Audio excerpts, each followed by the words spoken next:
Greetings from Midnight Outcry again. I'm sharing 10 real, unsettling tales of spooky encounters in Appalachia on today's episode. You may never see the mountains the same way after hearing these tales, so put on your headphones, dim the lights, and prepare yourself. Please think about subscribing before we start, and remember to like and share it with your friends. Tell me from where you're viewing. Many thanks to all of you. Story 1. Let's get started. My age is 34.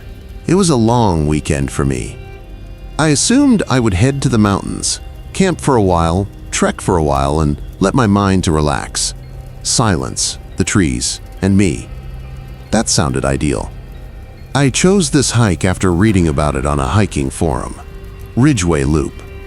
It was described as a moderate hike with some nice views. The best feature is that there isn't much foot traffic. To be honest, I was sold by that last line.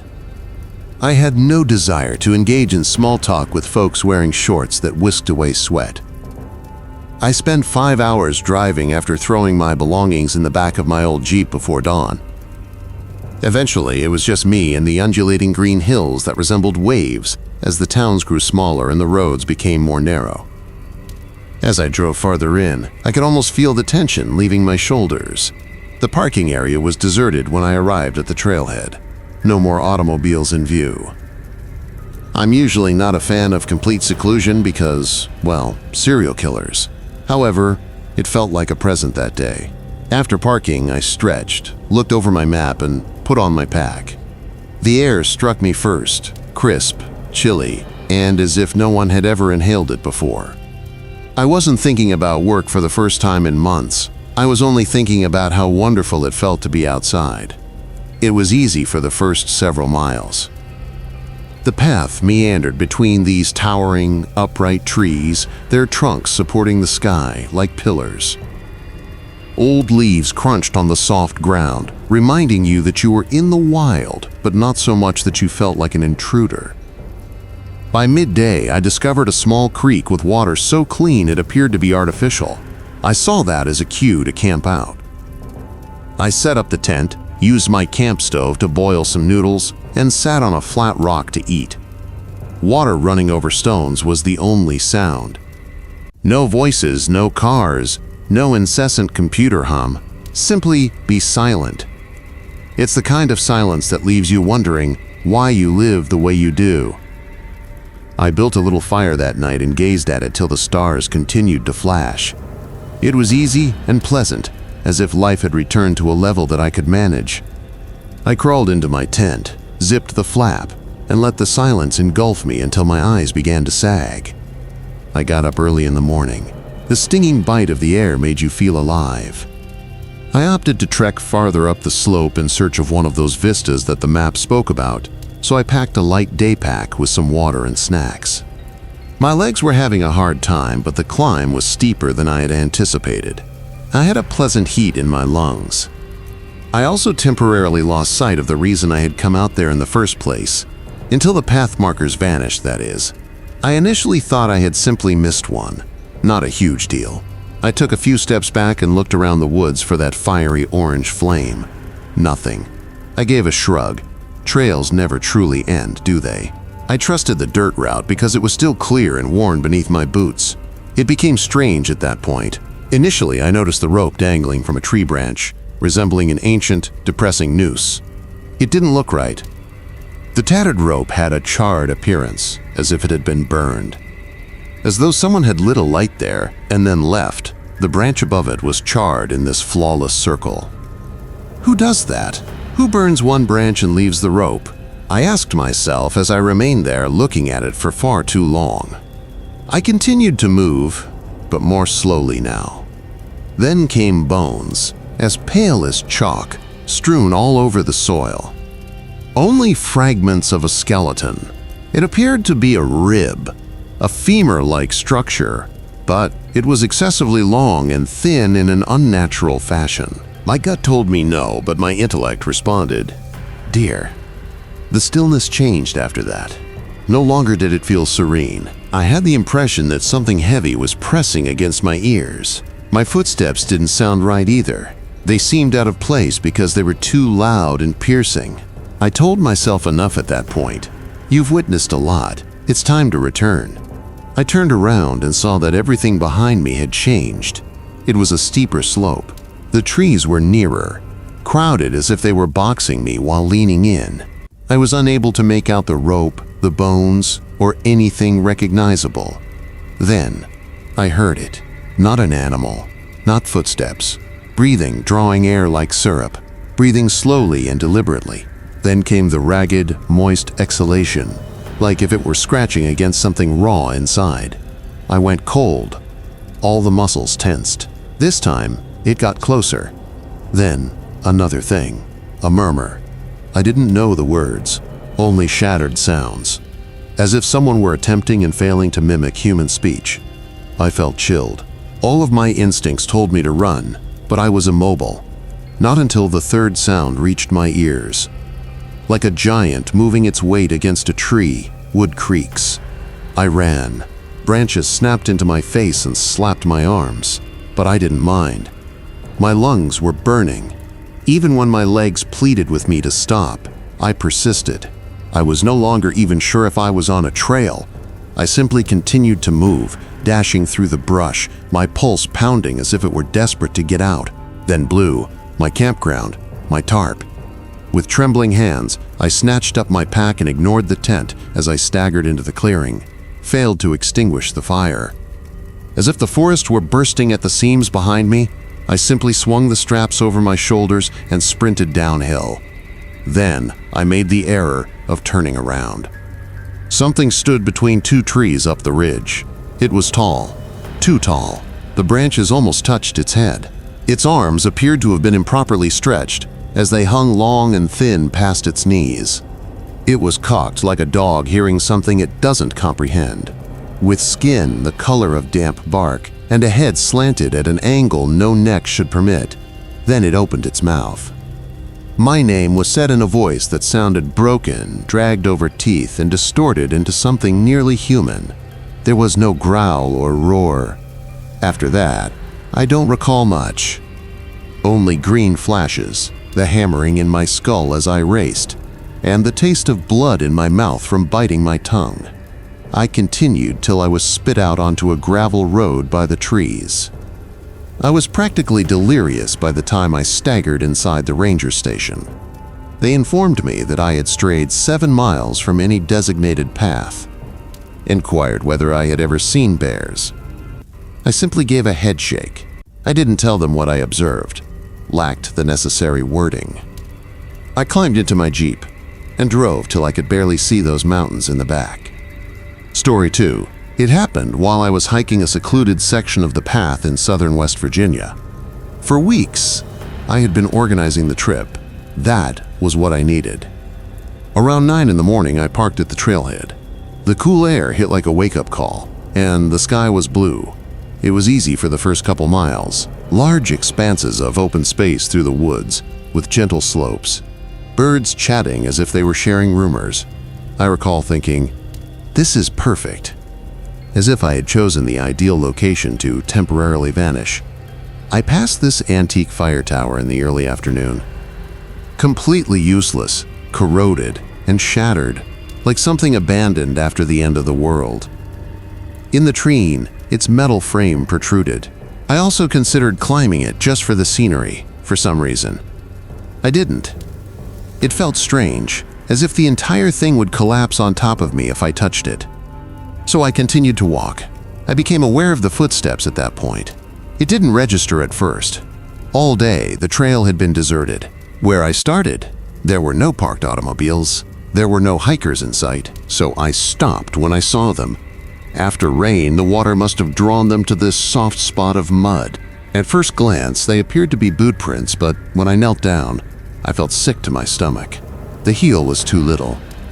The toes were so lengthy that it looked like someone had pulled the boot's front like taffy. The tread, too. The tread was bent, my God. It was twisted and melted, almost as if heat had tampered with the design and left it distorted in the mud, rather than worn down like old shoes. Worst of all, they were brand new. Sharp edges, and still wet earth within the grooves. It wasn't far for whoever left them. It wasn't anything, I assured myself. Perhaps a hunter wearing specially made boots. Perhaps it's just a strange angle that's playing tricks on my eyes. But my mind wouldn't stop talking about it, so I accelerated. I struck a fork at 4. One track climbed a ridge, while the other dipped toward a brook. The shelter was up past the ridge, according to the map. I then began to ascend. It felt like my rucksack had doubled in weight with each stride.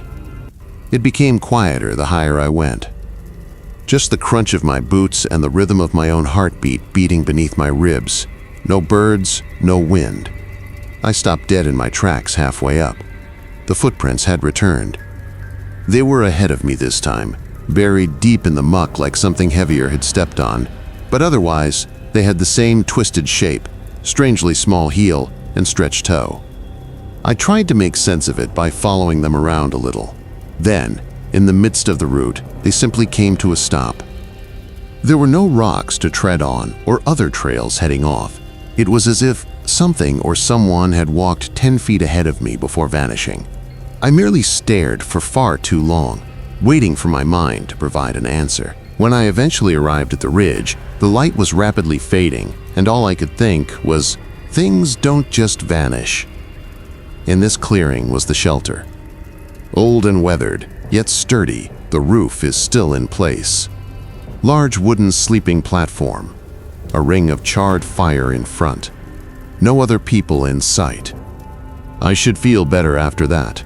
It didn't. I put down my rucksack and performed the ritual. Boil the noodles, filter the water, then, as directed, hang the food bag from a tree. Everything seemed robotic, as if I were merely pretending to be composed.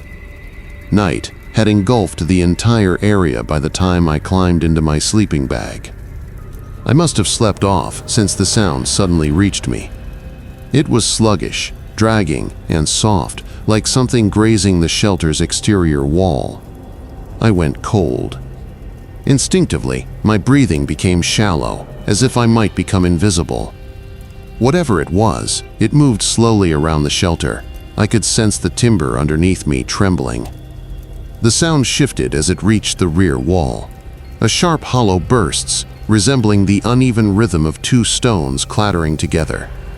Click, pause, click, click, silence. How long I lay there before grabbing my headlamp is a mystery to me.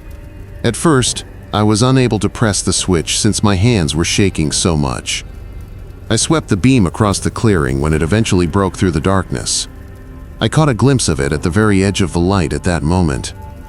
Too tall. Its body was elongated, with limbs dangling in joints that shouldn't have bent. Like plastic wrap over sticks, the skin is tight and pallid. What really stuck with me was the head, which was wide at the jaw, thin at the top, and had a mouth full of fangs that caught the light. It tipped its head sharply and slowly like a bird, yet its lips were motionless. The clicking then resumed, but its mouth remained closed. It was no longer the only source of the noise. It was everywhere, in the ground, in the trees. I took a hesitant step back toward my rucksack, never looked away from it. It seemed like an hour with each step. It remained still, simply stood there, making little jerky movements with its head, as if it were analyzing me and making a decision. I grabbed the rucksack and sprinted as soon as my hand touched the straps. I made no attempt to locate the track. Branches tore at my clothing as I crashed through bush and plunged directly into the trees. Behind me, too many cracks and snaps for one item. Faster and louder, the clicking continued until it sounded like 100 teeth chatting in the dark. How long I ran is unknown to me. My lungs were burning. I felt like my legs were hollow sticks. I didn't even think before I fell into a brook. I simply followed it downstream and waited until I was knee-deep. Before I noticed the gleam of a guardrail through the trees, the water was chilling against my skin. My legs almost gave out when I climbed up onto that road. An hour or so later, a truck pulled up. As I shook in the back seat like a broken engine, the driver merely stared at me via the rearview mirror without asking any questions. I never returned for my equipment. A ranger called 2 days later. They did not find the shelter, but they did find my food bag still dangling in the tree. He must have meant that it burned down. Not at all. There was nothing there, he said. Story 3. This historic cabin in the Appalachian foothills was owned by my parents. It was constructed by my grandfather before the area was even accessible by paved roads. You have to travel another half-mile on foot after following a dirt track for what seems like an eternity if you want to find it. In the strictest sense, it is secluded. The cabin is simple, a single room with a groaning hardwood floor, a propane lamp for lighting, and an antique wood furnace for heating. That's all. No plumbing, no electricity, and most definitely no cell service. It's a location where you quickly realize how much noise your own breathing creates when everything else stops moving. The hunting season is when my folks utilize it the most. Otherwise, it just sits out there gathering dust and, most likely, raccoon footprints. I've spent a lot of time there, always with a few friends or relatives. However, I chose to go alone this time. I just got through one of those terrible school days where you can't tell what day it is anymore. 3 weeks of not getting any sleep, drinking coffee, and turning in papers at 3 in the morning. My mind was fried.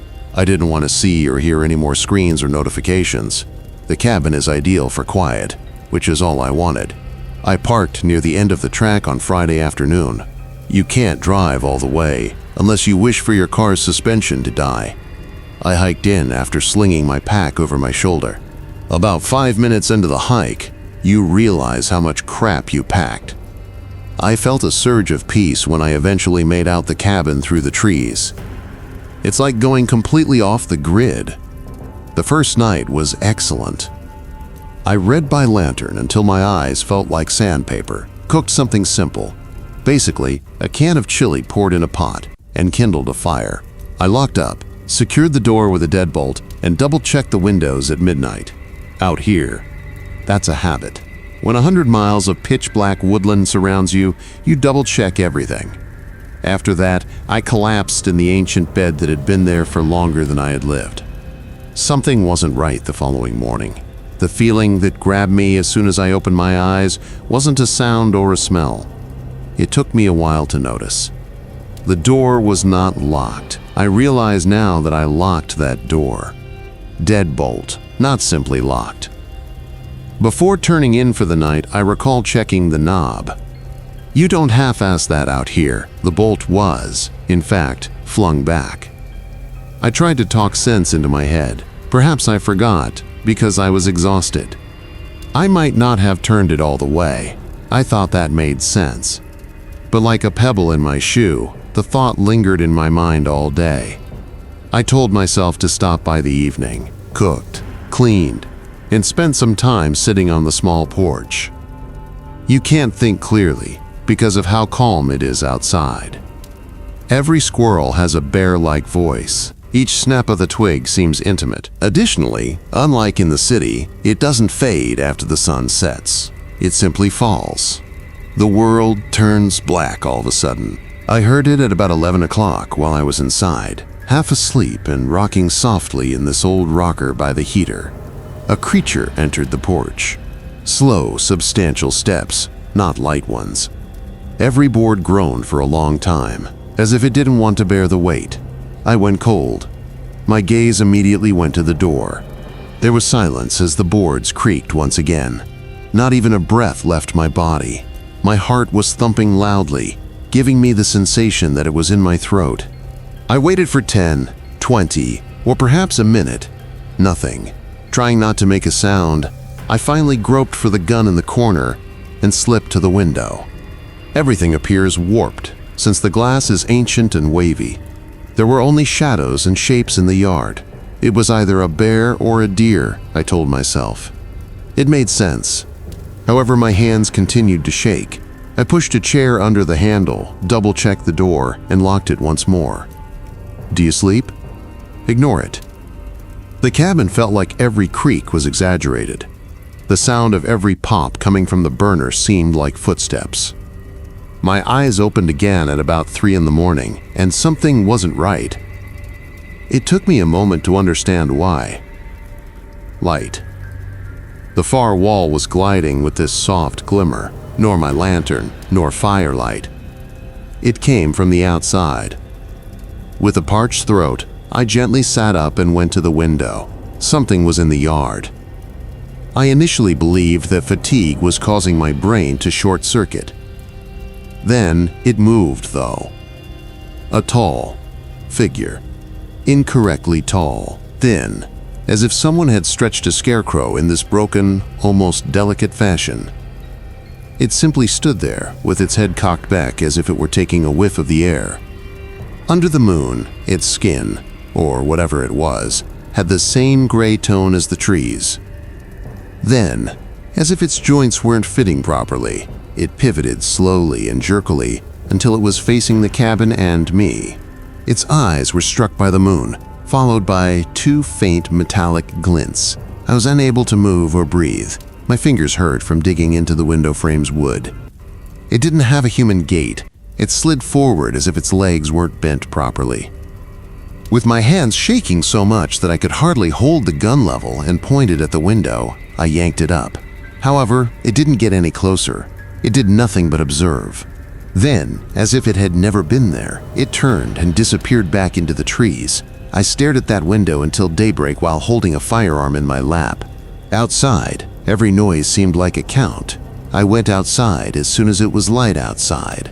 As soon as I saw the ground, my stomach fell. No human or animal tracks that I've noticed. Each of the 4 lengthy toes ends in a blunt claw. The prints were quite deep. They went around the cabin twice, and whatever made them was hefty. My legs wouldn't move at the notion of traveling that half-mile through thick woods knowing that thing was out there, even though I wanted to leave right then. I spent the entire day with my rifle over my lap and my eyes darting between the windows and the door. It was really calm in the forest. Nothing. No bugs, no birds. My gut nodded as the sun began to set once more. I was aware that it would return. Yes, it did. The boards creaked under something heavy shortly after midnight. Crossing the porch slowly. After that, tapped the window. I didn't blink or move. Another tap, followed by a prolonged scratching sound that sounded like claws dragging on wood along the wall. Then came the guttural, deep voice, as if someone were straining to talk through a gravel-filled throat. It was just noise at first. False. The longer it continued, however, the more it began to take shape. My name. How it knew is a mystery to me. Hours passed while it walked around the cabin, scraping, tapping, and calling my name as if it were practicing. I must have blacked out from weariness at one point since sunlight was flowing through the window when I opened my eyes again. When I went outside, my blood froze. Dozens more tracks, not just on the porch, around the cabin, or all the way to the door. Additionally, lines, forms, and even symbols were scratched into the dirt. I didn't stay looking long enough to identify them. I picked up my rucksack and took off. Didn't pause until I spotted my vehicle. One thing is certain, although I have no idea what that thing was or how it knew my name. I will never return to that cabin. Story 4. I had previously hiked that trail, but not this far out or during the winter. Everything outside is altered by the cold. The limbs of the barren trees were tearing at the gloomy sky. Months of decomposing leaves had left the earth with a soft, spongy texture. I set out at 10 with the intention of visiting the overlook, possibly having a sandwich, and returning before the sunset. 12 kilometers round trip. 6 up, 6 down. Possible. I had worked harder. After almost 2 hours, I became aware of the silence. Silent, not simply quieter. The quiet that doesn't make an announcement. It simply occurs. There is background noise for a minute. A woodpecker tapping, a squirrel kicking leaves, and wind rustling branches. Then, nothing. As if the entire world's sound had been turned off. I wasn't immediately struck by it. It took me some time to realize what I was doing. Then I halted. Just stood there with my breath fogging the air, listening.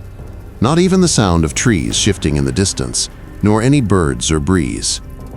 Only my heartbeat, which felt suddenly far too loud, and my boots grinding on the cold earth. It wasn't strange, I assured myself. Don't animals hide in the cold? Yes, the woodland becomes quiet. Birds hide and deer remain still, but the way it happened, so abruptly, as if someone had flipped a switch, felt strange. It stopped, rather than fading gradually. As it ascended a rock wall, the trail became more narrow. It's one of those places where you have to pay close attention because one mistake may send you plummeting into a tangle of rocks 30 feet below. The stone wall to my left was slippery with ice and gleamed like glass. The drop waited on the right. It's the kind of view that makes your stomach turn if you look at it for too long if you're not very tall. So, like a child walking on a balance beam, I kept my eyes on the ground and mentally counted the steps. I noticed something dark on the white ground in front of me at that moment. I initially believed it to be a piece of fabric. Things are always lost out here: hats, gloves, and other random items. However, upon closer inspection, I discovered it wasn't cotton, it was hair. It was clumped together, gritty and black, matted with something too dark to be dirt. Thick strands did not shed. Rather, they adhered to one another as if they had been torn out. I crouched down and just stared at it without touching it. My gut nodded for some reason because of the sight of it, which was simply hair. It was more than the clump's size, it was the way it lay, like if it had no place there. Not naked at all, too much for a squirrel, and the incorrect texture for a deer. I thought of a dog first. It might be a hunting dog. However, there was nothing. No paw prints, no blood. At that moment, I ought to have turned around. I knew that deep down. However, I didn't. Since I clearly have the survival instincts of a wet sock, I simply continued to walk. After another half-mile, I noticed something else leaning against a fallen log, pale against the black leaves. I mistook it for a stick from a distance. As I approached, though, I saw that it wasn't wood. It was a bone, erroneous, long, and smooth. Too clean to be random trash, too thin for a deer leg. Neither were the ends crisp. They were noted to a smooth, polished sheen, worn down. Then I noticed the footprints. They were in an area of unfrozen dirt, far from the trail. Not correct, but barefoot, and big enough to be human. Sharp and hooked like claws, the toes curled inward, and the arches were strange. Too high. As if the person who abandoned them didn't walk like us. The voice in my head changed from, "Huh, weird," to, "Get the hell out of here," at that point. And I nearly did for a moment. I nearly made a U-turn. However, and this is incomprehensible, the idea of returning to that path seemed worse than continuing on. I felt as though the weight of the silence was pushing me in the direction of the overlook, as if something would come after me if I turned my back. At the ridge, the trail came to an end. There was no more path, only a precipitous descent into miles of tiered hills that stretched out under a flat sky like a gray-green ocean. When I finally got to the finish, I should have felt relieved. Rather, I experienced a sense of vulnerability, akin to being in an open field amid a lightning strike. I heard it behind me at that moment. Not footsteps, a dragging noise. Something moving through the foliage, a protracted tug. Then, a silence. Then closer once more. I turned this time. It stood at the edge of the tree. My brain initially attempted to classify it as man. It was down in a crouch, its arms drooping until they nearly touched the floor. My stomach fell when it altered, though, because there was something wrong with that shape. Too long, too thin. Its skin appeared unnatural, off, but not precisely pale, like leather that has been stretched and exposed to the rain, like damp paper that dries too quickly, as well as the head. Jesus, that head was not a part of that body. Too large, too heavy, drooping forward as if the weight were too much for the neck. It did not move quickly, simply stood there, with the music and the spine bending in these slow, terrible arcs, as if it had additional joints. And God, that sound. that constant wet clicking sound, like teeth chattering without lips to cover them. Without thinking, I began to back away toward the cliff. "Run!" cried every nerve in my body, yet my legs seemed immobile. I felt as though I had been punched, and my breath came sharply short. The creature cocked its head slowly and inquisitively, as if it were attempting to peer inside of me. Then it began to creep after dropping flat so quickly that it appeared as though gravity had just smacked it down, not like an animal, not like a person. Its arms and legs were crooked, and I could hear the joints breaking. The clicking continued. I was devastated by that. I took off running. I can't recall the first 100 yards. Boots slipping on ice and leaves, trees flying past. I could feel it behind me, near enough to grab my legs each time I stumbled. Normal footsteps were never heard by me, just the scraping and dragging, followed by the clicking, clicking, clicking, increasing sharper and quicker. I ran, despite tearing my hands open on pebbles, losing the track twice and colliding with vegetation. I tasted blood because my lungs burned so badly. My vision became blurry. All the shadows seemed alive. However, I continued driving till I caught a glimpse of my truck's gleam through the foliage. The door bounced back at me when I struck it with such force. With hands that didn't feel like mine, I dove inside, slammed it shut, and inserted the key into the ignition. I heard a final click as the engine roared. Close. It's too close. I didn't turn around. I put the truck in drive. Tore down the gravel road so quickly that I didn't care when the wheel jerked under my hands. I've never returned to that ridge. Story 5. This ancient hunting house belonged to my uncle and was buried so far in the Appalachian Mountains that it may have been on another planet. The closest town is only 3 hours away. The closest gas station is 2 hours away. There is no GPS or phone service, and the area is encircled by an ancient-feeling forest. He was hesitant when I called to ask whether I could stay for the weekend. Not long enough for me to notice, yet long enough. Then, with a tone that suggested he wanted to add something more, he replied, "Sure, don't expect much. It's rough out there." "Anything I should know?" I inquired, laughing. "Yeah," he replied. His tone became flat. "Don't run the generator at night. Sometimes it leaks petrol." I responded with a joke. "I understand. Not a single explosion. Is there anything else?" I believe the line was omitted because of how long he paused. It was followed by the words, "Don't wander after dark. You'll get turned around out there." There was no narrative or explanation, just that glaring warning that followed me up the entire drive. The road seemed to go on forever. Switchbacks like a snake curving up the slopes, black-rimmed ridges against a sky undecided about evening. The sun had set by the time I reached the dirt route that led in. The truck rattled over loose dirt and potholes. My headlights reflected shadows across the glass from trees that were leaning so close. It eventually came to a standstill, like a tunnel cut out of the forest rather than a road. The cabin was a sagging box with a porch that seemed to be trying to slip off one side, and it was smaller than I remembered. As I approached, the steps creaked, and it struck me as soon as I opened the door. Like rusty nails in a wet toolbox, there was a slight metallic odor along with the fragrance of old pine dust. It was easy inside. There was a living room with a stone fireplace that appeared to have been unlit for decades, a kitchen with a hand pump, and one bedroom.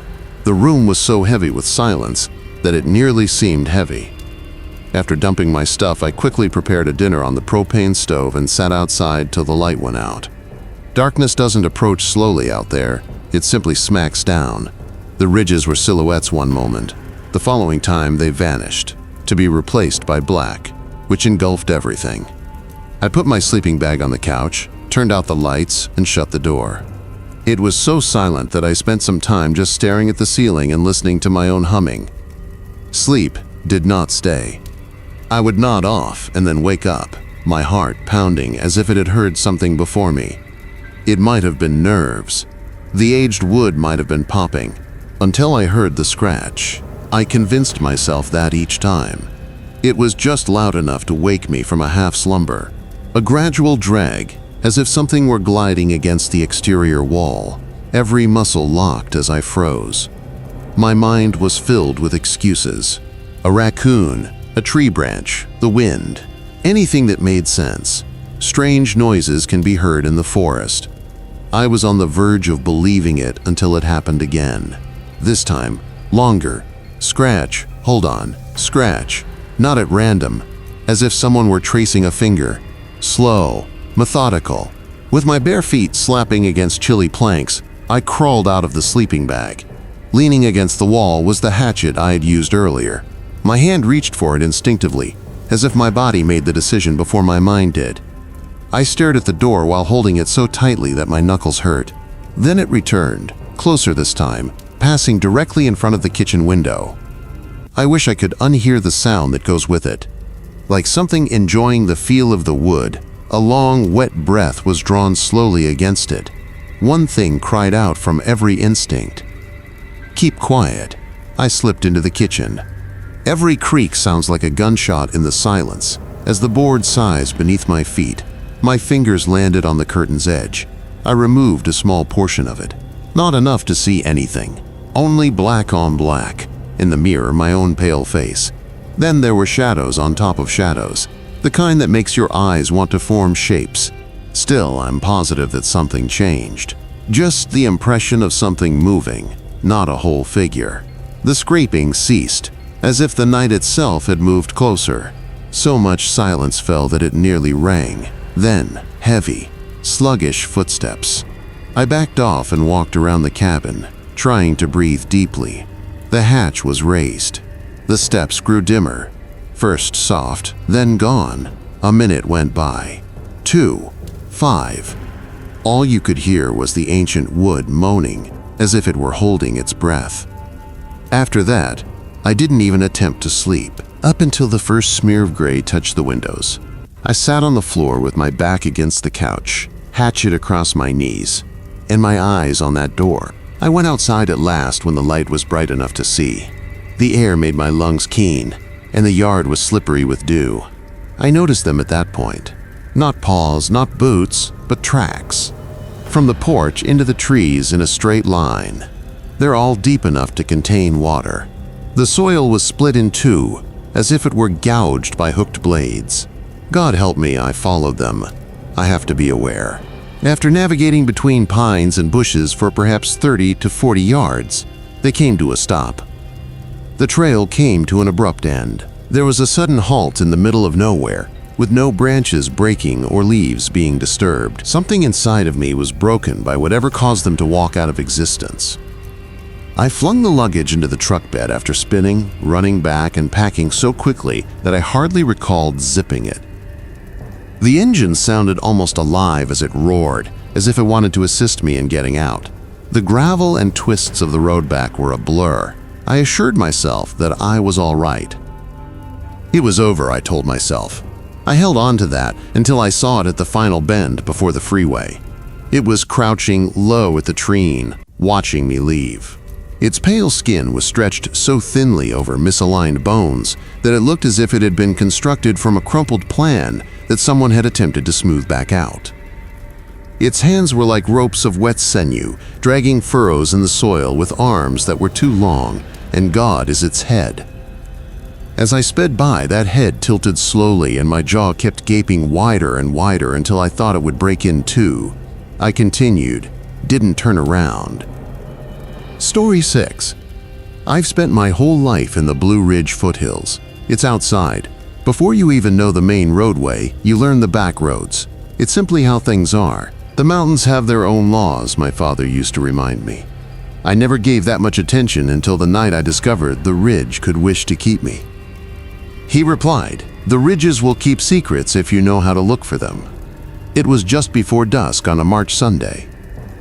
It's one of those nights when you feel like you've accomplished enough for the day, but you manage to accomplish more. I had assisted my cousin in splitting wood at his property. The road is more suggestion than structure. The mailbox is nailed to a tree, and he lives far out, like past the last bit of pavement.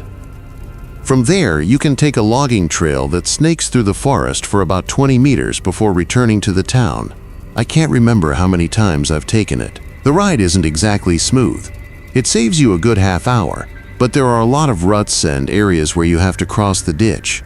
In addition, I really enjoy the silence outside. The silence didn't feel like the normal quiet that day, though. It was nearly crushed down and felt heavy. Earlier, a storm had passed through, brief and irate.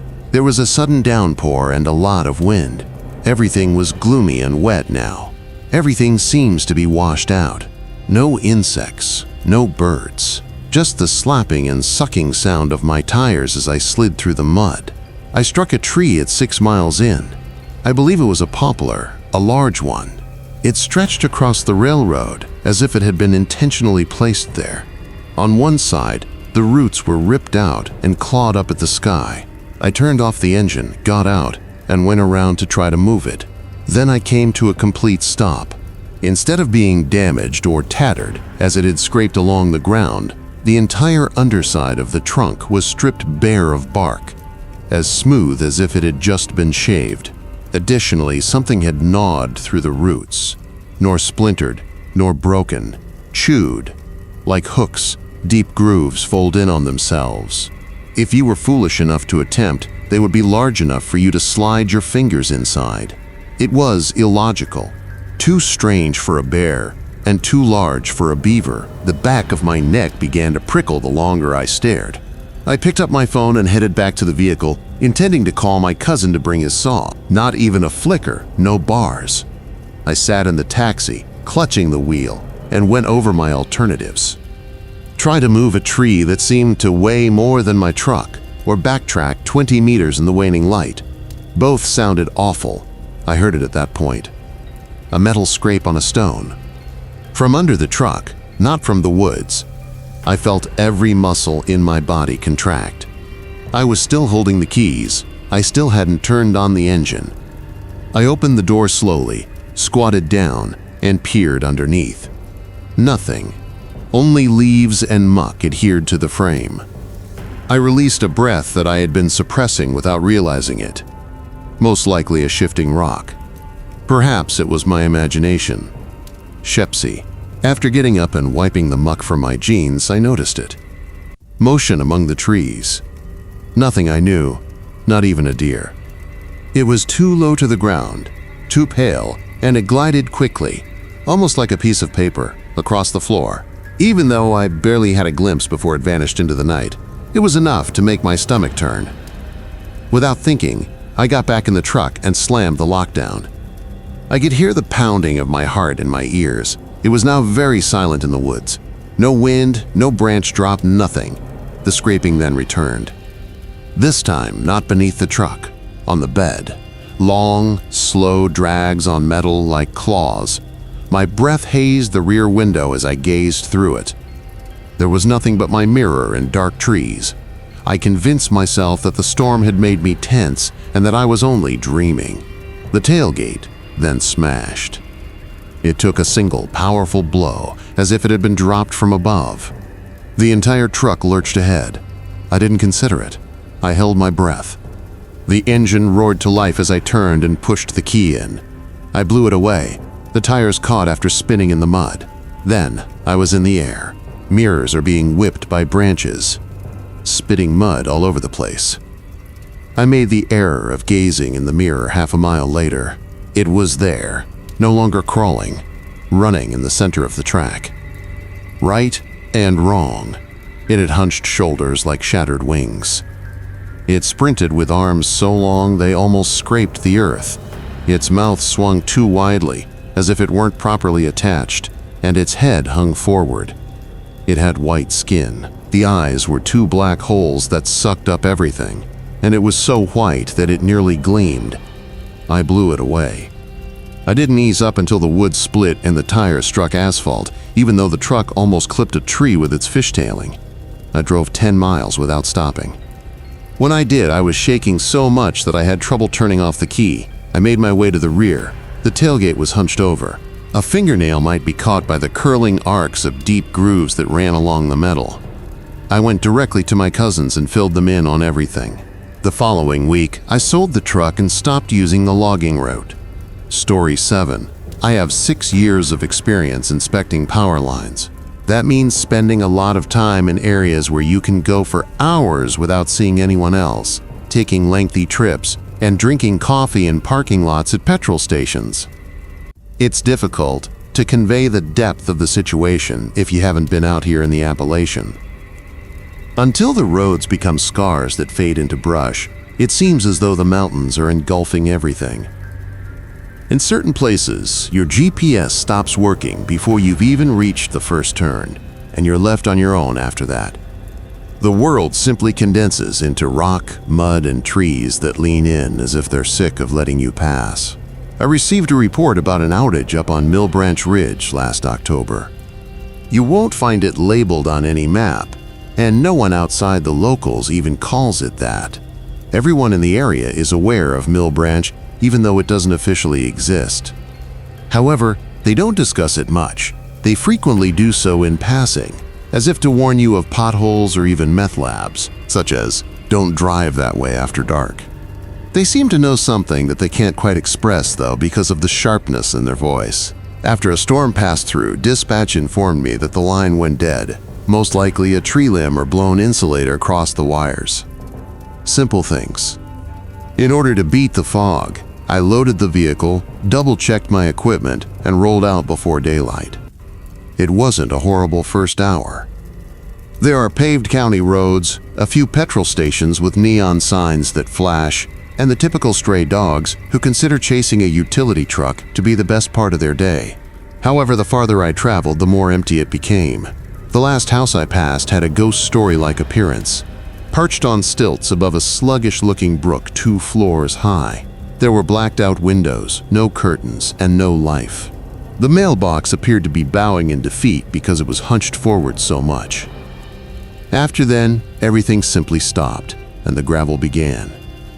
There were only naked trees tearing at the gray sky, stretching so tightly it felt like driving through the ribs of something dead. There were no houses, signs, or signals. The gate to the right-of-ways was little more than a rusting chain that was strung through 2 leaning poles that appeared to have been there since before asphalt existed. I had to put my entire weight into the wrench to remove the padlock because it was so rusty.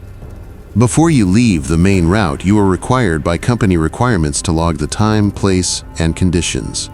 I then took out my phone. Not a flicker, no bars. A huge surprise.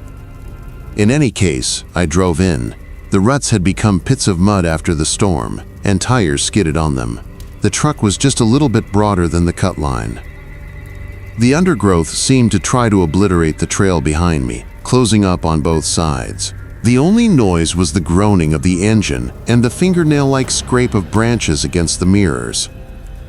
Before the hill became nasty, I had gone about 2 miles.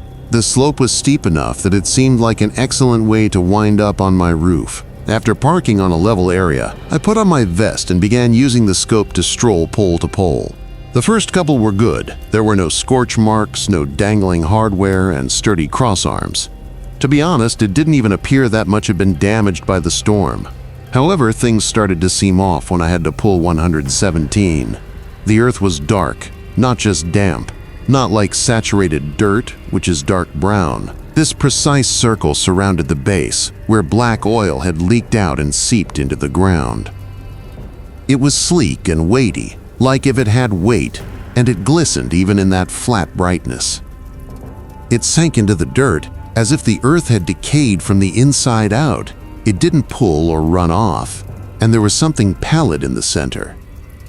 I initially believed it to be bark or even a deer bone that had been soaked in by the rain. However, I froze when I knelt down and brushed the mud off. Bone wasn't involved. Over something with firm ridges underneath, it appeared to be skin, gray, white, wrinkled, and stretched thin like parchment. Tendons, perhaps. It twitched while I was still looking at it. Just a tiny ripple, like a subterranean muscle contraction. I almost fell in the mire as I staggered back. My initial reaction was that I had discovered a barely surviving half-dead animal. Then I heard it, though. When I think about it, I swear I can still feel the sound in my teeth. Wet and purposeful, like someone forcing their tongue against the roof of their mouth. There was no growl, no click, no breathing. It didn't sound right, though. It sounded excessively deep and hollow, as if it were coming from a throat that was unable to produce sound. I directed my light in the direction of the tree. Nothing at first. Just trunk rows disappearing into darkness. Then, like smoke, something fell down to the ground between two trees before standing up on its own. My goodness, I wish I hadn't witnessed it. It had two legs. However, the similarity ended there. Its arms were so long that the hooked fingers nearly touched its legs, and it was too tall and slender. It was the same gray-white skin, hairless and slippery, as if it were a part of the monster in the muck. There were hollows where its eyes should have been, not empty, but darker than the surrounding skin, as if the light had simply died there, as well as its mouth. Weep. It wasn't a simple opening. It broke apart. Its head appeared to be falling apart as the jaw ripped back in two directions and cracked wide, like someone splitting a log.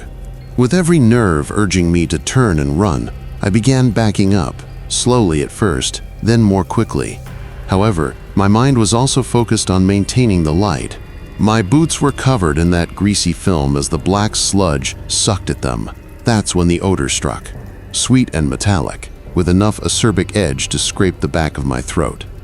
Copper is similar to blood that has been in water too long. When it moved, the item made no sound. Not one. Its legs were crooked at the joints, but there were no twigs snapping or leaves changing. Its spine arched back so much that it appeared to want to scratch the sky when it reached its peak height.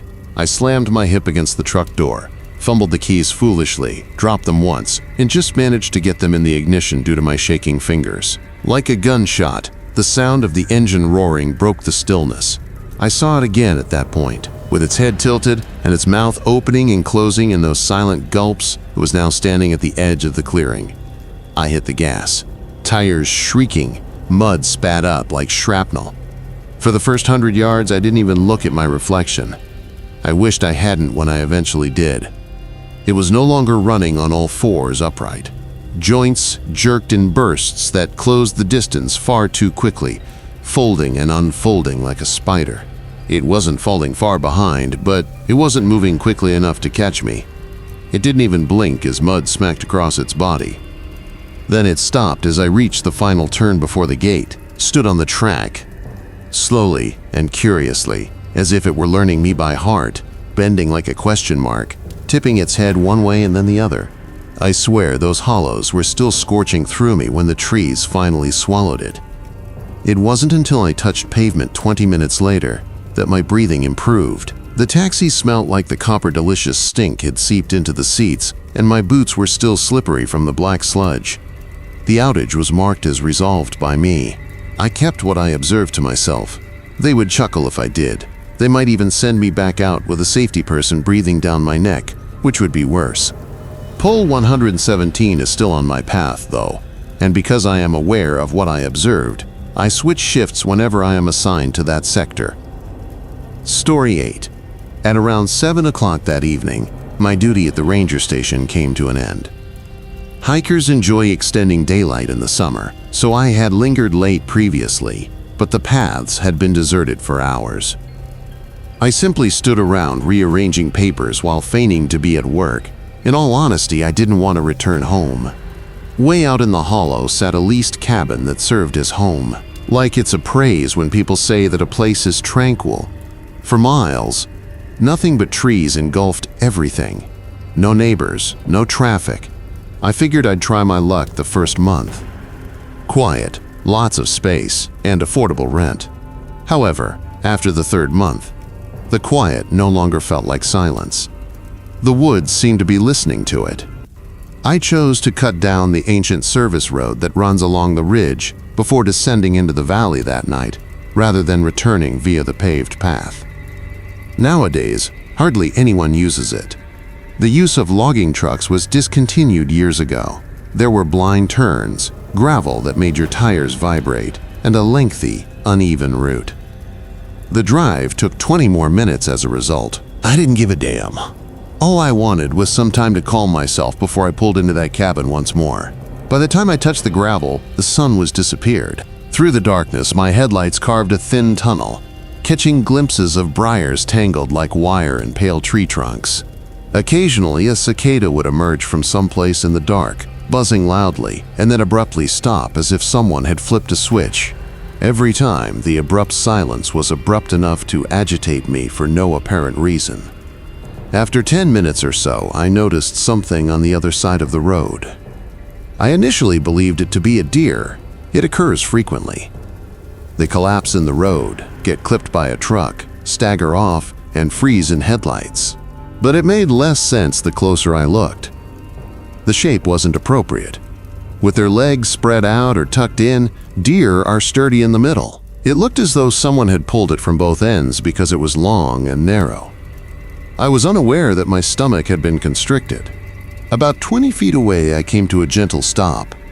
Lights are on and the engine is humming softly. It wasn't dead, whatever it was. The movement of its chest, or what I assumed to be its chest, was deep and leisurely, unlike the fluttering breaths of an animal in agony. This was intentional. I waited for the wheel to twitch and move in a logical manner while I sat there with both hands on it. I tapped the horn though. Sharp, rapid explosion. The sound reverberated back at me after breaking through the trees. Nothing. Not even a flinch. At that moment, I ought to have tossed it backwards and gone in the opposite direction. I should have done that, but I chose not to. After putting it in park, I got out. The night air was thick and felt like a wet blanket against me. As I passed the hood, the headlights cast long, twisted shadows into the trees, and the gravel crunched beneath my feet. "Stop! Turn around!" cried every nerve in my body, but my legs didn't listen. I froze after getting within 10 feet. Fur wasn't it. What I mistook for matted hair turned out to be gray, slippery skin that was so thin that I could see dark lines underneath it that looked like veins or bones. Its arms didn't appear good since they were excessively long and twisted at odd angles. Fingers splayed in the soil as if they were holding on to something. I stopped cold when I noticed that its head was turned aside. Unlike someone resting on their side, it wasn't turned. It was reversible. It seems impossible so far back, as if there were no spines to stop it. Then it moved. Not a kick of surprise, not a shock. As those lengthy fingers dug into the gravel, one arm bowed slowly, the elbow bending sharply. It pulled itself an inch forward. Just the scrape of stone beneath its hand, no sound. I nearly fell when I staggered back, stumbled for the doorknob and banged into the car door. Opened it, went halfway inside. The breath is coming too quickly. At that moment, I initially heard it softly, like if it were inside my skull. Then it's clearer and louder. Click, click, click. Not a branch cracking, not a bug. It did this on purpose, at the right moment, from its neck or whatever it was called. I peered over the car's roof. It was on its knees. Its limbs were bent at acute angles, as if the joints were misaligned, if that can be called kneeling. Additionally, its head completely rotated. Now it faced me. The eyes were round and black, like holes punched through wet paper, and they were positioned incorrectly, too widely apart. Just empty, with no sheen or reflection. Then it stood. I have no idea how. It did, even if it shouldn't have. Like everything was unfolding, it was slow and smooth. Taller than the car, and taller than me. Its fingers almost touched the floor as its arms dangled so low. The clicking continued. It accelerated. Like a metronome, it's getting out of control. I floored the gas and slammed the door. The car fishtailed, caught the road, and sped onward, leaving a trail of gravel spit behind me. It wasn't until I touched pavement that I turned around. When I did, it was motionless in the center of the road, seeing the taillights go out. That night, I didn't get any sleep. Story 9. In the Appalachian Mountains, my dad had an old hunting cabin. It's really out there, with only mountains and woods in every direction, no neighbors, and no mobile service. His grandfather constructed it, and each year during deer season, it is used. However, it had been vacant for months that winter. Dad invited me to accompany him up to check on it just before the huge snowstorms were expected to strike. He wanted to check that the roof hadn't collapsed and retrieve some equipment he had left behind. To be honest, it didn't bother me. Those were some of my favorite childhood recollections. Dad, the woods, and me. It seemed like a fantastic excursion back then. But something feels different when you return as an older person. The mountains appear larger. The silence is thicker. You begin to see how isolated you truly are in the world. I informed Dad that it was a bad idea for us to leave so late in the afternoon, but he dismissed it. He said, "We'll make it before dark." Renowned final remarks. As he guided, I drove the majority of the route, and it seemed like we were removing layers of civilization with each mile. The residences and petrol stations were missing first, followed by the electricity lines. We were alone with these meandering switchbacks that wound through interminable forest walls. The sun had set by the time the dirt road came into view. All that was illuminated by headlights were bare trees and patches of old snow that stuck to the ground like mildew on bread. I suggested that we simply go back and return in the morning. Dad gave a head shake. It's better to finish it immediately. That road hardly qualified as a road at all. Large potholes that might swallow a tire and deep ice ruts. The truck's sides are being clawed at by branches. In an attempt to avoid getting into a ditch, I moved at a snail's pace. Something crossed the headlights at that moment. It wasn't a deer, but it was on all fours. I knew right away. The limbs were too slender and the body too long. It was all wrong. Nor did it leap like a deer. Like it had been poured from one side of the road to the other, it floated low and smooth. Then it vanished. What on earth was that? On the steering wheel, my knuckles were white. Dad looked straight ahead. Most likely, nothing. Continue to drive. He was telling lies. His tone was too reserved and cautious, as if he didn't want me to give it too much thought. The cabin was smaller than I had remembered. When we eventually arrived at the clearing, slumped over the trees, as if it were attempting to blend in. After I parked and turned off the motor, a thick hush descended around us. No mosquitoes, no wind, nothing. Nothing except silence encroaching from every direction. The interior smelt of dust and old wood, the same two bunks crammed into the corner, the same stone fireplace, the same rickety table. While Dad paced the perimeter, I started a fire. He locked the door behind him when he returned. I paused at that. That was something he had never done. "Are you anticipating guests?" My voice cracked a little as I tried to joke. He mumbled, "Never hurts," and sat down without even looking at me or laughing.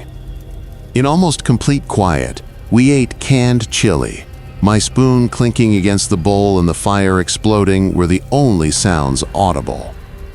What I witnessed on that road kept playing back to me. How swiftly it vanished, how it moved, those long arms. The headlights were playing tricks on me, I told myself. It had to be. Then we heard it. Nor some loose board creaking, nor a random creak, but a scrape along the exterior wall. This was intentional. The light, slow claws dug deeply into the wood. It began in the back and moved slowly in the direction of the door. For a moment, neither of us moved as Dad froze, his spoon poised in midair, and his eyes met mine. Then he put down the spoon, got to his feet silently, and picked up his weapon. My heart was beating so rapidly that it seemed to be in my ears. With his flashlight cutting through the darkness, he quickly wrenched the door open. Nothing, only the black smear of trees and the vehicle glinting in the frost. "Remain here," he urged. My throat was acting up as I tried to speak. His boots crunched in the snow as he stepped off the porch. His flashlight's beam caught flashes of white between the trees as it swept over the clearing. Then he went off to the side. He spat out a low, piercing swear a few seconds later. His face was tight and pale when he returned. "Now pack." "What? Why?" "Follow my instructions." I was thrown into gear by the way he said it. With trembling hands, I began packing everything into my backpack, dropping my flashlight twice in the process. I noticed the tracks through the window at that point. They weren't boots, they weren't paws. They were long, narrow impressions that spread out in this terrible, unnatural fashion, too far apart to resemble something crawling on hands and feet. Deep grooves had been made in the snow by the fingers, or whatever they were. While loading the truck, we didn't speak. Dad's gaze darted from the trees to the roof and back again while he held the gun high. With my pulse pounding so fiercely it felt like it may break a rib, I climbed in. Something stirred in the trees when he started the engine. I witnessed it. It was only a flicker, but it was swift and low enough to follow us as we rolled out of the clearing, swerving between trunks. I clutched the door handle as if it were a holding mechanism. I think I saw it again every time the headlights spotted an opening in the trees. Its head is dangling, its arms are swinging too low, and its legs are bent incorrectly. It did not run like an animal or a person. Like water running downward, it fell silently and smoothly. The drive-out seemed to go on forever. The truck shook from bump to bump like a gunshot. Something changed just over the road's edge when I looked back and saw it in the tail light's glare. It squatted motionless, as if it were anticipating something. We didn't breathe till the trees eventually thinned out and the dirt gave way to concrete. Dad didn't slow down even then. When the first streetlights came on, miles later, Dad finally said something. It wasn't a beast. He spoke with a hollow voice, as if the words were too heavy to bear. He avoided looking at me, remained silent for the remainder of the drive. We didn't return to that cabin.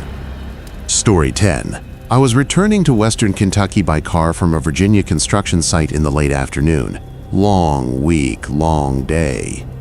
All I wanted to do was return, take a shower, and collapse in my own bed. Interstates irritate me. They make me feel like I'm caught on an assembly line because they're too straight and predictable. I thought, why not? When my GPS recommended a rural route across the mountains, an hour would be saved, it said. At that moment, shaving off 60 minutes seemed like the greatest bargain ever. It was all right at first. There are many trees, winding roads, and an air of vintage America. However, it felt stranger the further I went. In addition to being acute, those bends were unrelenting. The road folded in on itself like some horrible joke, with switchback after switchback. What had begun as two good lanes narrowed to a patch of chipped pavement that was just a little bit wider than my SUV. There were no guardrails either. There was only a white line, and if you rounded a bend too quickly, you would plunge straight down into nothingness. It truly got me when the sun sank behind the mountains. I was in a remote location, and the world changed into two things when night fell. The black whirl of trees whipping past on all sides and the white tunnel of my headlights. Not even a lone mailbox, no houses, no streetlights, just me, the road, and trees. That emptiness eventually became bothersome to me. You know how it feels to realize that it's been a long time since you've seen another car? I couldn't stop thinking about it. There are miles of darkness ahead, with neither headlights nor taillights approaching. Then I noticed it. The gasoline indicator. A quarter tank under a hair. Normally, I wouldn't mind. But there are no towns, petrol stations, or cell towers out there. Just an empty road that winds farther and farther into the unknown. The first thing that came to mind was every worst-case scenario I could imagine. Some random crazy person found me broken down on the shoulder after I ran out of gas in the middle of nowhere and froze in the car all night. I could practically hear my mother asking, "Why didn't you stay on the interstate?" I promised myself that as soon as I found a secure place, I would stop, stretch, look up the next station on my GPS, and continue driving. I eventually noticed a break in the trees 5 miles later. 2 automobiles can almost fit on the gravel pull-off. It seemed to be a gift from the cosmos. I put the SUV in park, turned off the engine, and carefully rolled it onto the shoulder. I sat for a moment with my hands on the wheel, listening to the engine's slow, steady ticking as it cooled down. I became aware that something was amiss at that point. Slowly, it struck me. I was initially just relieved to have a break, but then I became aware of the silence, not the quiet sort you'd expect in the forest. This was dead, hollow, as if the world had been emptied of all sound. It was so empty that my ears nearly rang. Then there was a sound that broke through the silence. A faint but crisp click from outside the tree line. I initially believed I had dreamt it. perhaps a branch moving in the breeze.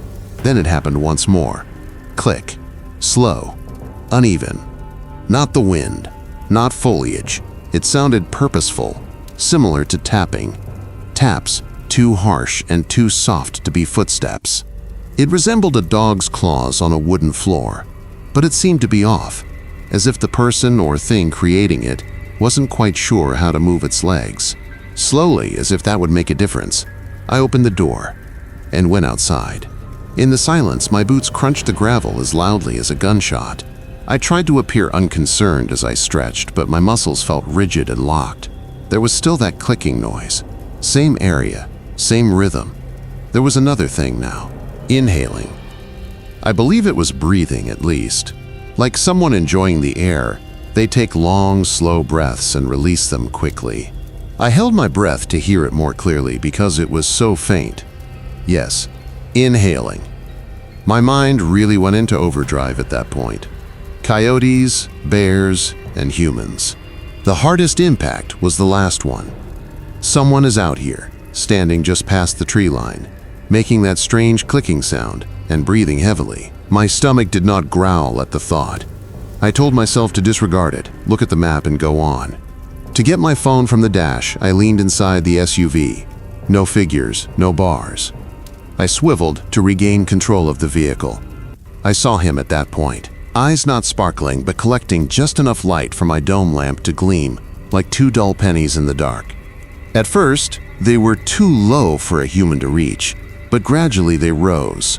It was controlled, slow, and neither abrupt nor fast. And then something emerged from the trees. I swear, I still can't think of a way to explain it without coming across as insane. It was well over 7 feet tall. Its limbs, however, were incorrect. Joints were twisting in ways that didn't seem imaginable, and they were too long and thin. It was cautious in every motion, as if it were imitating something it had seen previously, but the details were not quite correct. Like a bird assessing me, its head cocked in these jagged little jerks. And God's face. It had a nearly human face. It's almost as if someone drew a person from memory and made most of the mistakes. The features are jumbled like a poor copy, the mouth is too wide, and the eyes are too far apart. Completely locked up, I froze. "Move!" my thoughts cried, but my body refused. Then it parted its lips.